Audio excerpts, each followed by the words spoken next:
know. Watch them. Like watch them have a nice sensation run of form where they just start running away with it. Belgrano Middlesbrough. Beginning match day 24. Holy sh! Well, the Peruvian Reina gives them a comfortable victory. Huge win for them. Reina with a double. I don't think he's even scored before, has he? Reina. No, he hasn't scored. So we gotta go all the way up here to 2 goals because he just scored a brace. The left wing back.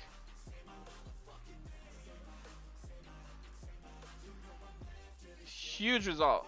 Huge result. Reina for Belgrano. He scores 2 goals. And against Middlesbrough? Really? Fernandez? He's pretty up there. I remember he's really up there. Fernandez. Where are you, buddy? Fernandez. There he is. No, he's on 8 goals as well. So thanks to Fernandez and Reina, they get the victory over Middlesbrough. A huge victory.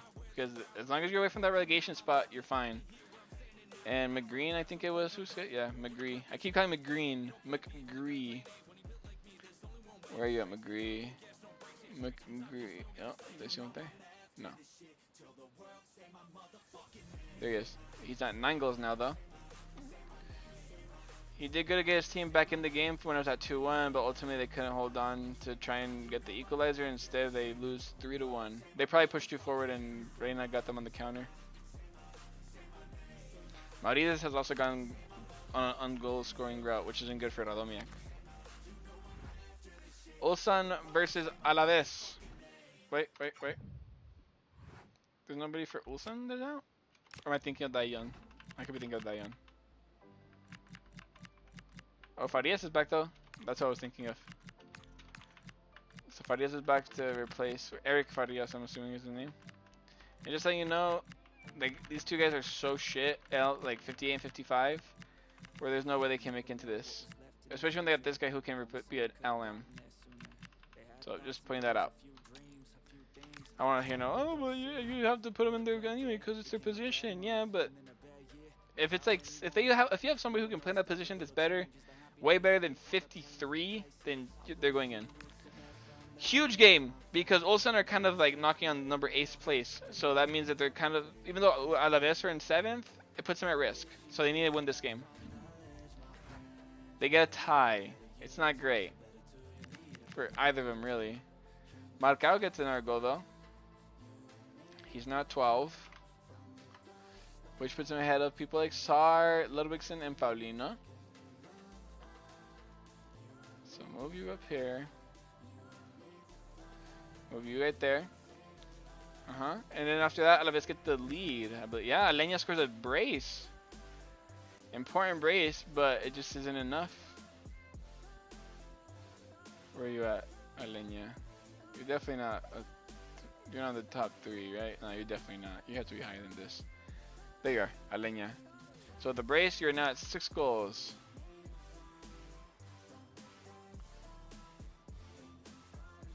So there you go. He's becoming a huge player because now Denis Suarez went from scoring for like 4 games in a row to now not scoring a single thing. So Carles Alenia, you get in there, you get your team up there with a 2-1, but then Sangwoo comes in to ruin it. I have no idea where he's at, so we're just gonna look him up. Sangwoo. He's on the 4-goal team, and now he's on the 5-goal team. And Eric's back now, so maybe he'll start scoring goals now to help out the team. He didn't do it this time, but he just came back from an injury, so we'll give him the benefit of the doubt right there.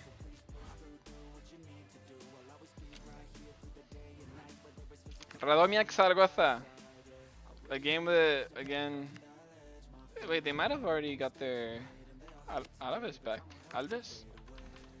Maybe? Yeah, he's back. Look at that. It was a 2 yellow cards, so it makes sense that it was just like a 1-game suspension. Alright. Can they do it? Can Maurides goal score again? Yeah, he can. And And Alves scored. He came back. Good thing I put him in, see? So Codro, and Soberon are the goal scorers for Zaragoza. So Codro, I just put him somewhere too. Was it down here? No, he's like a little higher than that. Codro, there he is. He's in the top 6. He's in the 6 goal scorers. Okay, let's move you down a little bit. He's the next Alenia now. Whilst Alves scores, I know he scored a goal at some point. I don't know if he's in the 2 goal scorers. I want to say he is, but I'm not sure. I'm not going to take a long time to find him, so I'm just going to out of this. Yep, he did. He was in the 2 goal scorers. But he's now scored 3 goals, which pushes him up a little bit. Let's see. They got a tie though, so not the worst. It could be better, but it's not the worst. And then we have Soberon and Maurides with the goals. I don't know where Soberon is. I think he's kind of up here. Not super high, but somewhere up here. There he is. He scored his 7th goal. So let's move you down here.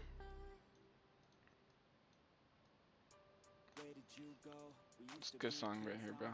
Maurides. After not scoring a goal for a while, you now score your 9th goal. And it helps your team. It does help your team get a draw, so. But let me make another team like kind of surviving with ties right now. Crawleytown versus Malaga. If Malaga win this game, it kind of like sentences Crawleytown down a little bit. But they have Watson, and Watson's been on fire recently. Holy shit! Not what I expected. Chupig with a brace. Yeah. So Nino scored a goal. Okay, let's go all the way up because we gotta start off from the beginning. Nino's now at 10 goals, double digits for the guy. Puts him ahead of Bergweiss and Wei Shihao. There you go. Put you right there. And then I saw Orsi scored a goal. I don't know where you're at. Can't be too far away from here. You've been on a goal screen for him. Yep. Now you got your 7th goal. We push everybody else down. Puts him ahead of people like Luquinas. So it's good for him, I guess. So Orsi gets his goal. Joaquin scores a goal, which I think he's at 3. I think that's where he's at, right? Joaquin. No. A little higher than that. Here he is. He scores a goal, so now he's at 5. Huge win for fucking Malaga, by the way. They absolutely demolished Crawleytown. That puts Crawleytown at -3 now again. So that makes them even behind Randers in like the goal difference charts, which is terrible for them. With Luis Mies scoring another goal. So from being down here, 3.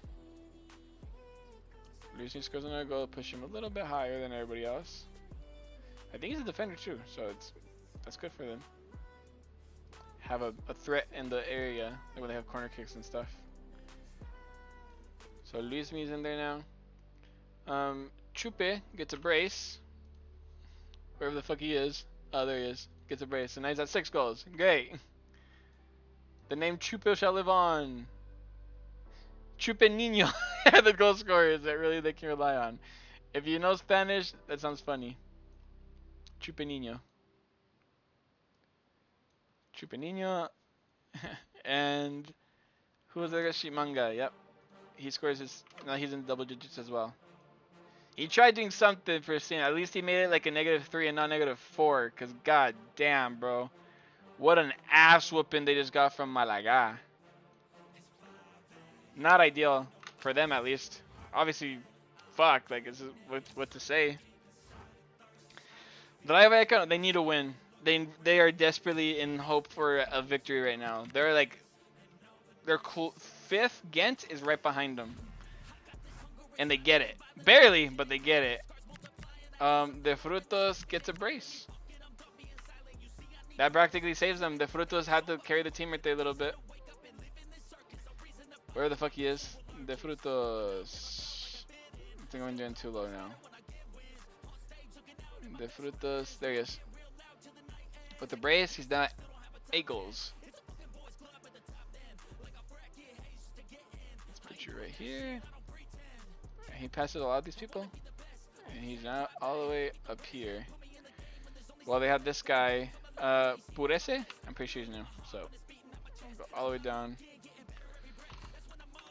Oh, he's not. He's an old goal scorer now. I'm not looking that far into it. But yeah, he's pretty. Tonight he's had 2 goals though. He almost caused an upset. His goal almost caused the whole thing to go down to like a situation. But another loss for Meta. It kind of puts down their spirits a little bit after they got that victory last time. But it is what it is. So Rayo Vallecano, they got this very crucial win for themselves. In the 80th minute, by the way. The Fuertes had to come in the 80th minute, do something. And I would... Chengdu have to watch out, because Randers have a fucking beast on their side. In Greve. Oh, they almost got fucked in the ass there. But Wei Shihao scores again to help them out, though. Wei Shihao. He's pretty up here, too. Wei Shihao's been really good. He's double digits for the Chinese man. The Chinaman is now at fucking... There we go. And who is it? They had a new goal scorer, I believe. I've never seen this guy in my life. Gurf Inko. Gurf Inko. What a name. Gurf Inko. For Chengdu. Yo, fucking Netflix is popping off! I don't give a fuck, but we're gonna listen to that one time.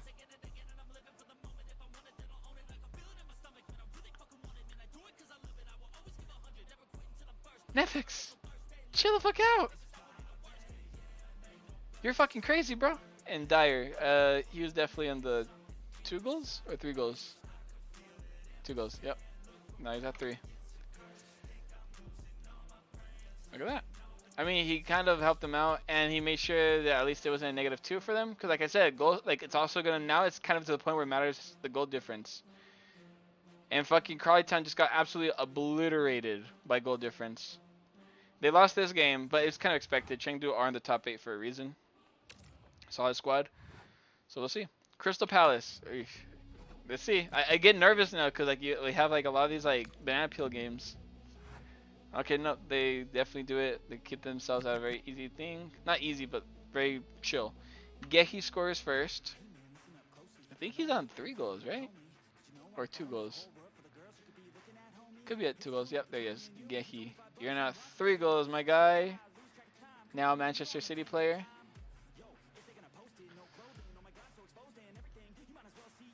There you go. And I put you right here. Gehi. And I saw Kamada, I believe? Or Mitchell. But Kamada's also not one. Mitchell's just new. He definitely hasn't scored before. Kamada, you are now at 9 goals, my guy. O'Brien, get out of the way, bro. You've been jack shit recently. You're the top goal scorer of the 8th, though, I guess. But Kamada's down here now. And Mitchell, the left back. Mitchell. Crystal Palace. That's crazy. Palace. Yep. 1 goal. Important and very important for the squad. 3-0 too.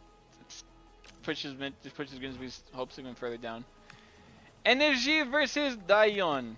Can they do it? No. Kang Hyun scores again though. I get excited when I see him score now. Double. He scores a brace. Fucking legend.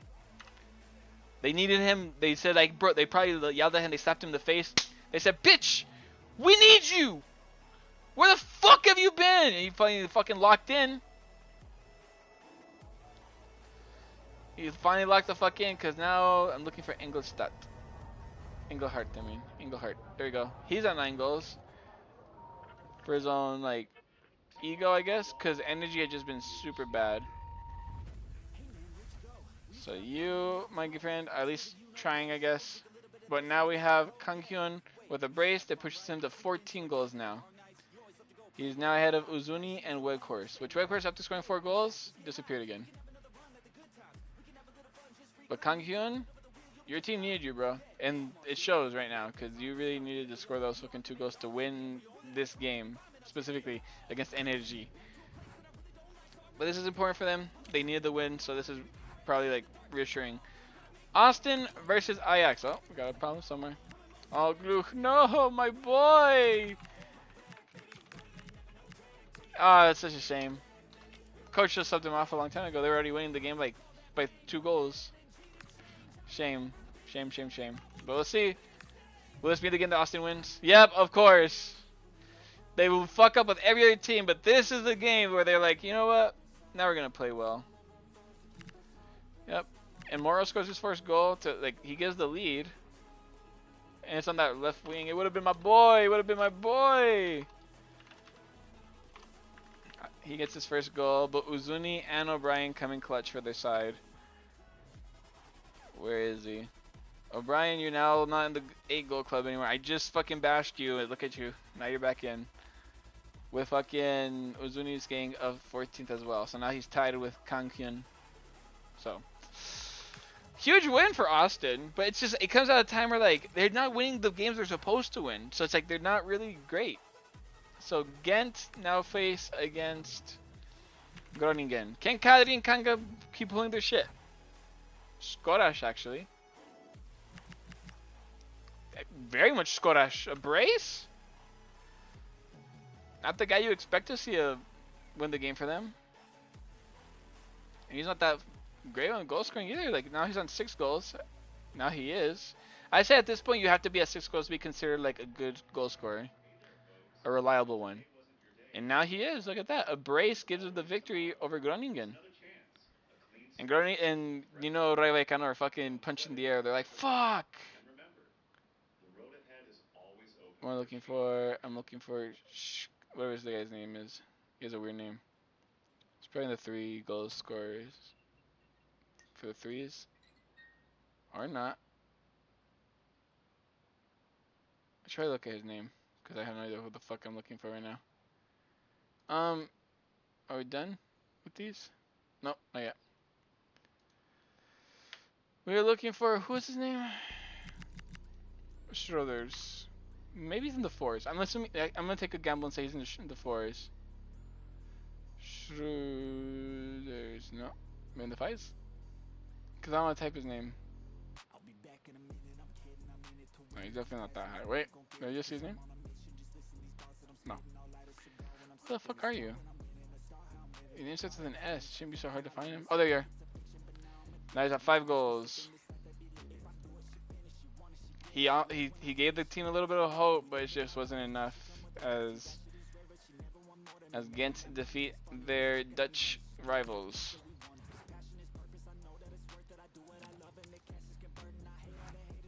Alright, next match day. So I think we're on match day 25 now. Yep, we're 4 match days in. Look at that, we're 4 match days in, and I've already been recording for an hour. That's fine. Crystal Palace, Ajax, Dayon, and Rayo are still in the top 4, but again, Ghent are just 1 point behind both Dayon and Rayo. Like, they can't afford to lose now, because these guys are on them. Middlesbrough are a little bit now behind everybody else, so they're not really in the contention for top 4 at the moment. Chengdu and Alaves are both trying to be in that position where they want to stay in conversation. There's still a 4-point gap, though. There's a 4-point gap still between 8th and 9th. Everybody here in the middle is just kind of meh. Radomiak are kind of getting found out a little bit right now. Alright, look at that. Randers have a negative 17 compared to a negative 16 of energy. So as long as they don't fuck it up too much. Crawley Town have a negative 17 now. With Grimsby and Metallurgibus, yeah, the more that we get advanced, the more like they're not going to get out of their fucking spot.